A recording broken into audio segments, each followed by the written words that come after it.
పరమేశ్వరుడు ఏదో ఒక గొప్ప శక్తిని ఇవ్వకుండా ఉండడు. కొంతమందికి అది తెలుసుకోవడానికి ఒక జీవితకాలం సరిపోకపోవచ్చు, ఈలోగా వాళ్ళ జీవితం వెళ్ళిపోతుంది. ఒక్కొక్కడు పరిశీలించుకుంటాడు. అందుకే అన్నిటికన్నా జీవితంలో గొప్పదేది అంటే ఈ కంటికి కనపడుతున్న దాన్ని చూడటం కన్నా అసలు తన యందు దేని యందు అనురక్తి ఉన్నది అన్నది పట్టుకోవడం చాలా గొప్ప. నాకు అసలు ఏదంటే అనురక్తి, దేని మీద నాకు అనురక్తి ఉందో దాన్ని పట్టుకుని అల్లుకోవడం నాకు చాలా తేలిక. నాకు చిత్రలేఖనమునందు అనురక్తి ఉందనుకోండి, నేను ఆ శాస్త్రమునందు ప్రవీణుండి కాగలను. బాపు గారి చిన్నతనంలో బొగ్గు పట్టుకుని గదుల నిండా బొమ్మలు గీసేవారు. వాళ్ళ నాన్నగారు ఇంటికి వచ్చి ఆ బొమ్మలు చూసి దెబ్బలాడుతూ ఉండేవారు. ఇంటి నిండా ఏమిటి బొగ్గులతో బొమ్మలు, అలా బొగ్గులతో గీయకూడదు, వీడికి ఈ పిచ్చి ఏమిటట్టు ఉండేవారు. కానీ ఆ పిల్లవాడు బొమ్మలు గీస్తున్నటువంటి విధానాన్ని చూసి తర్వాత ప్రోత్సహించారు. బాపు గారి బొమ్మ అన్న పేరుతో బాపు గారు ఇప్పటికీ చిరస్మరణీయుడయ్యారా లేదా అంటే, ప్రతి వారిలో ఒక కళ ఉంటుంది. రవీంద్రనాథ్ ఠాగూర్కి చిన్నతనం నుంచి ప్రకృతిని పరిశీలించడం అంటే చాలా ఇష్టం. ఇంట్లో పాత పల్లకీ ఉండేది, పాత పల్లకీకి గిరికీలు ఉండేవి. ఆయన గిరికీలు కదుపుతూ అందులోంచి వచ్చేటటువంటి లయబద్ధమైన శబ్దాన్ని విని ఆనందించేవారు. నా కొడుకు సంగీత ప్రియుడు, నా కొడుక్కి ప్రకృతి పరిశీలన ఇష్టం. తండ్రి దేవేంద్రనాథ చటర్జీ ప్రోత్సహించారు. దేవేంద్రనాథ ఠాగూర్ ప్రోత్సహించినటువంటి కారణం చేత ఆయన ఎంత గొప్ప కవి అయ్యారు. కవి అయి భారతదేశానికి సాహిత్యంలో నోబెల్ బహుమతిని తీసుకురాగలిగినటువంటి మహానుభావుడయ్యాడు. ఒక్కొక్కరికి ఒక్కొక్క దాంట్లో అనురక్తి ఉంటుంది. గిడుగు రామ్మూర్తి పంతులు గారు ఎక్కడో శ్రీకాకుళం దగ్గర చిన్న పాఠశాలలో పనిచేసేవారు. కానీ ఆయనకి ప్రాచీన శిల్పాల మీద ఉండేటటువంటి ప్రాచీన భాషలో ఉన్న శాసనాలు చదవడం అంటే ఆయనకి ఎంతో ఇష్టం. అవి పరిశీలించడానికి కావలసిన పుస్తకం కొనుక్కోవడానికి ఆయన దగ్గర డబ్బు ఉండేది కాదు. ఆయన పర్లాక్మడి జమీందారు గారి అబ్బాయికి పాఠం చెప్తూ ఆయన కోరుకున్నది ఏమిటంటే, దేవాలయాలలో ఉండేటటువంటి శిల్పాల మీద ఉన్న భాష తెలుసుకోవడానికి వీలుగా చాలా ఖరీదైన పుస్తకం తెప్పించి గ్రంథాలయంలో పెట్టండి, నేను మీకు పాఠం చెప్తాను, మీరు కోరుకున్న పాఠం చెప్తాను ఉపాధ్యాయుడు గారని జమీందారు గారితో పుస్తకం తెప్పించారు.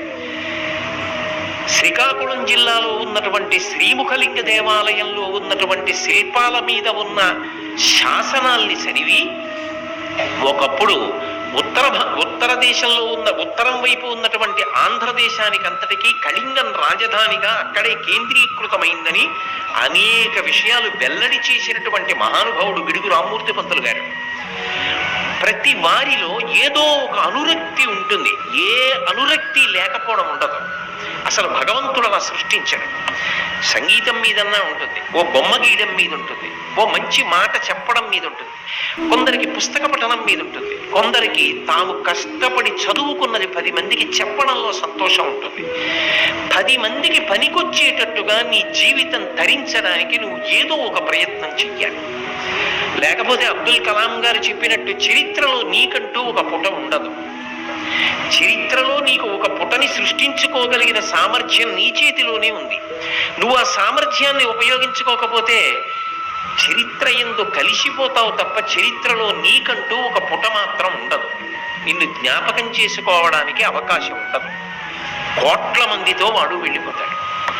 వెళ్ళిపోకుండా ఉండాలి అంటే తనలో నిగూఢంగా ఏ ప్రజ్ఞ ఉన్నదో, భగవంతుడు ఏదిచ్చాడో దాన్ని తల్లిదండ్రులన్నా పరిశీలించాలి, గురువు గారన్నా పరిశీలించాలి, అథవా తనని తానన్నా పరిశీలించుకోవాలి. పరిశీలించుకుంటే అనురక్తి తెలుస్తుంది, నాకు ఫలానా విషయం మీద అనురక్తి ఉన్నది అని. ఆ పీక పట్టుకుని ముందుకు వెళ్ళడం అలవాటైతే ఎంత గొప్ప వ్యక్తి అయినా కాగలడు. ఒక్కొక్కసారి మనం చేసేటటువంటి వృత్తికి మనకుండేటటువంటి అనురక్తికి ప్రవృత్తికి సంబంధమే ఉండదు. చేసే వృత్తి ఒకటి, ప్రవృత్తి పరిపూర్ణంగా ఇంకొకటి, అంత భిన్నంగా ఉంటుంది. మీరు అది గుర్తించగలిగారనుకోండి, మీ ప్రవృత్తి చేత మీరు దార్శనికులు కావచ్చు.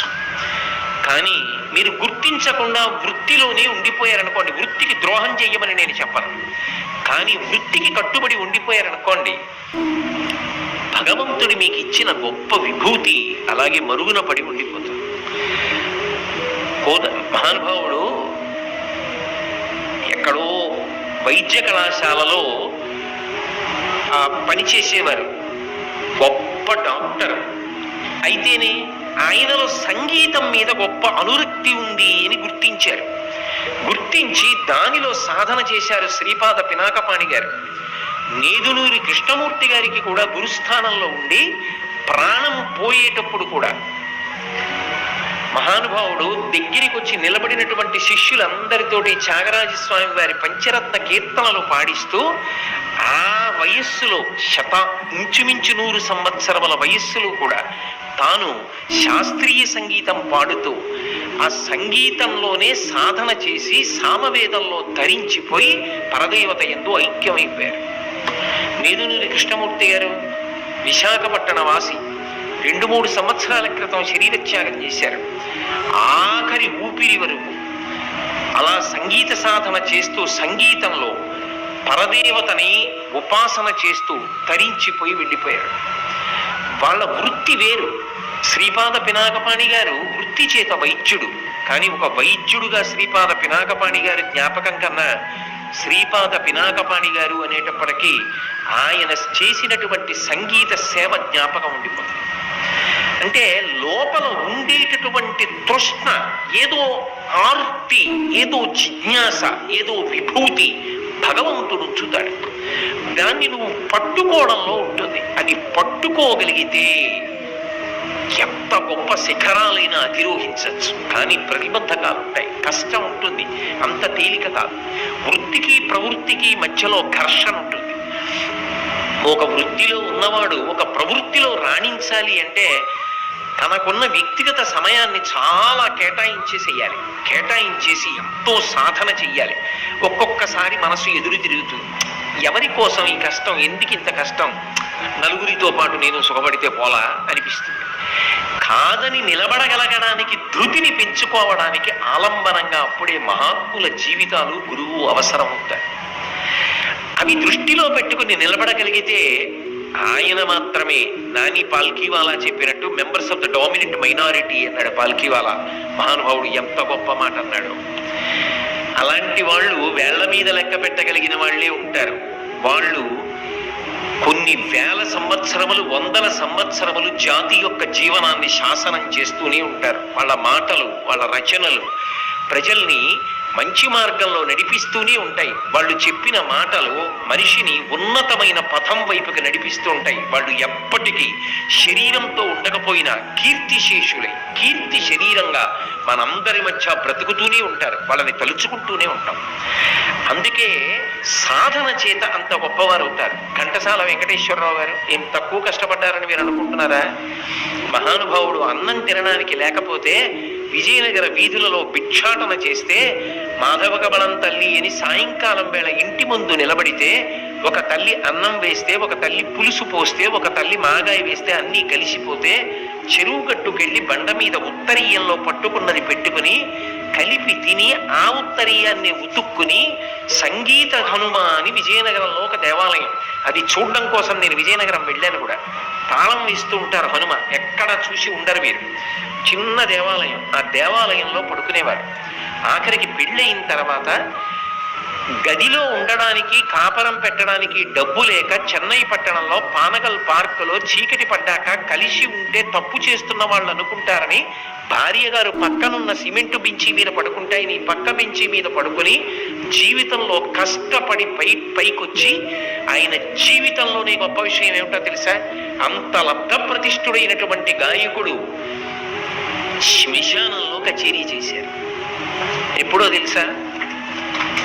ఆంధ్ర రాష్ట్రానికి స్వాతంత్ర్యం అంటే నా ఉద్దేశం రాష్ట్రం ఏర్పడడం కోసమని ప్రయత్నం చేసి ఆమరణ నిరాహార దీక్ష చేసి పొట్టి శ్రీరాములు గారు శరీరాన్ని వదిలిపెట్టేస్తే ఆయన శరీరం శ్మశానానికి వెళ్లే లోపల దేశభక్తి గీతాలతో శ్మశానంలో కచేరీ చేశారు ఘంటసాల వెంకటేశ్వరరావు గారు. ఏ విజయనగరంలో ఆయన మాధవ కబళం అంటూ అన్నం తిన్నారో ఆ విజయనగర వాసులందరూ పరమ సంతోషంతో ఆయన్ని తీసుకొచ్చి కచేరీ చేయమని అడిగితే నేను ఏ హనుమ దేవాలయంలో పడుకున్నానో అక్కడే కచేరీ చేస్తానని వేదిక వేయించుకుని విజయనగర పుర ప్రజలందరూ క్రిక్కిరిసిపోయి ఉండగా తంబూరా పట్టుకుని కచేరీ చేశారు. అవి జీవితాలు, అవి స్ఫూర్తిదాయకాలు. ఇప్పటికీ తిరుమల వెడితే ఆయన భగవద్గీత వినపడుతూనే ఉంటుంది. ఇప్పటికీ ఇక్కడ భారతం చెప్పడానికి వస్తే ఆయన భగవద్గీత వినపడుతూనే ఉంటుంది. వాళ్ళు కంఠం చేత అజరామర స్థానమును పొంది శరత్తి. ఆయన శరీరం వెళ్ళిపోయింది, ఆయన మాత్రం అలాగే ఉండిపోయారు. వాళ్ళందరూ కష్టాలు పడలేదు, పువ్వులు పరిచిన మంచాల మీద పడుకున్నవారు అని మీరు అనుకోకండి. ఎస్పి బాలసుబ్రహ్మణ్యం గారి తండ్రి హరికథలు చెప్పేవారు. ఆఖరికి పిల్లల్ని తీసుకెళ్లి పెడితే పిల్లలు ఏడిచే లోపల హరికథ చెప్పి గబగబా ఇంటికి వచ్చి వంట చేసి పిల్లలకి పెట్టి పడుకునేవారు. నెల్లూరులో హరికథ చెప్పడానికి వెడితే పిల్లల్ని ఎలా పోషిస్తావయ్యా, పెద్ద భార్య మరణించారు ఆయనకి అని తన కూతురునిచ్చి పెళ్లి చేశాడు ఒక ఆయన. ఆమె బాలసుబ్రహ్మణ్యం గారి తల్లి. అంత కష్టపడిన కుటుంబంలోంచి పైకొచ్చి ఇంజనీరింగ్ చదువుకుని గంధర్వగానం చేసి ఇప్పటికీ 7 పదుల వయసులో కూడా కంఠం విప్పితే ఏమి గానం. మొన్నను నేను బెంగళూరు వెళ్ళినప్పుడు ఆయన కూడా వేదిక మీద, ఒక వేదిక మీదే ఉన్నాం. నేను ఆ వినయం, అంత గొప్పవారై కూడా అంత అంతర్జాతీయ ప్రతిష్ట పొందిన వ్యక్తి నేను ప్రవచనం చేసే ముందు మీరు 1-2 పద్యాలు పాడితే సంతోషిస్తాను అంటే మీరు అడిగారు కాబట్టి తప్పకుండా పాడతానని మైక్ తీసుకుని ఆయన పద్యాలు పాడి అక్కడ కూర్చుని ప్రవచనం విని వెళ్ళారు. ఒక చిన్న గదిలో ఆయన ఆ రోజు ఉండిపోయారు. అవి జీవితాలు. ఎంత వినయం! ఏదో ప్రతి చిన్నదానికి ఏదో ఇంత విభూతి ఉండేటప్పటికీ ఎగిరి పడిపోవడం, అహంకారంతో జీవించడం, ఏమి జీవితాలవి? అలా ఉండకూడదు. కాబట్టి అథవా నేను ప్రతిపాదన చేసేది ఏది అంటే, భగవంతుడు ప్రతివారి యందు ఏదో ఒక విభూతిని ఉంచుతాడు, కొందరి యందే ఉంచుతాడు అన్నది అసత్యం. కట్టెలు కొట్టడంలో కూడా నైపుణ్యంతో కొట్టేవాడు ఉంటాడు, ఇల్లు కట్టడంలో కూడా అందంగా కట్టేవాడు ఉంటాడు, తలుపు చెక్కడంలో కూడా అలా చెక్కేవాడు ఉంటాడు. ఎవడి ప్రతిభ వాడిది, ఎవడి రంగం వాడిది.